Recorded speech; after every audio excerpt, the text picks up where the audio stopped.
ശൂരനാട് വടക്ക് അഴകിയകാവ് കുറുമ്പകാളി ക്ഷേത്രത്തിലെ ശ്രീമദ് ഭാഗവത നവാഹയജ്ഞത്തിന്റെ ഭാഗമായി പാർവതീ പരിണയ ഭാഗവായനയും ദൃശ്യാവിഷ്കാരവും നടന്നു.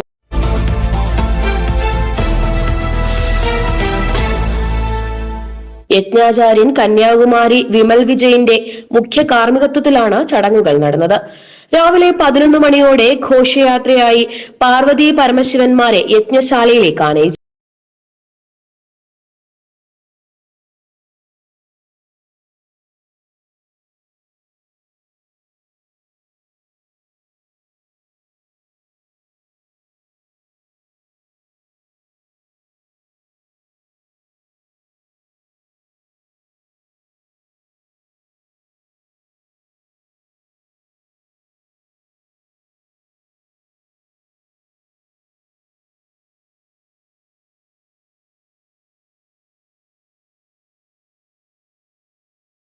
പ്രഭാഷണത്തിനുമൊടുവിൽ നാദസ്വരമേള അകമ്പടിയിൽ മംഗളകർമ്മം യജ്ഞഹോതാവ് ബ്രഹ്മശ്രീ ശ്രീഹരി, മേൽശാന്തി ബ്രഹ്മശ്രീ ഗണേശൻ നമ്പൂതിരി എന്നിവരുടെ കാർമ്മികത്വത്തിൽ പ്രതിഷ്ഠയിൽ മാല സമർപ്പിച്ച് പൂജ നടത്തി.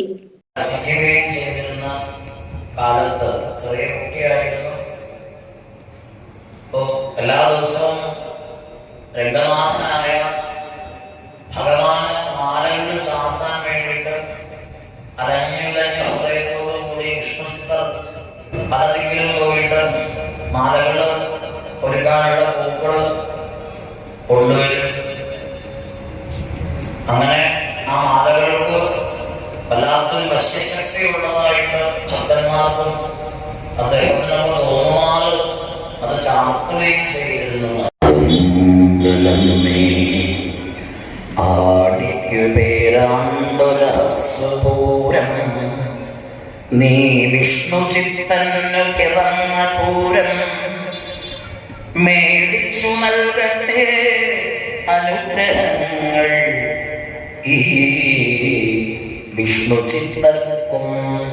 തുടർന്ന് വിഭവസമൃദ്ധമായ സദ്യയും നടന്നു. President S Ramanpillai, secretary S Unnikrishnapillai, general convener PM Ajayanathan Pillai, treasurer D Pradeep Kumar, അന്നദാന convener GS Mohanan Pillai, joint convener S Sunilkumar എന്നിവരുടെ നേതൃത്വത്തിൽ നടക്കുന്ന യജ്ഞം 28-ന് അവഭൃത സ്നാനഘോഷയാത്രയോടെ സമാപിക്കും. ക്യാമറാമാൻ ഭാവിസ് വിജയനൊപ്പം ആദ്ര മനോജ്, ദൃശ്യ ന്യൂസ്, ശൂരനാട്.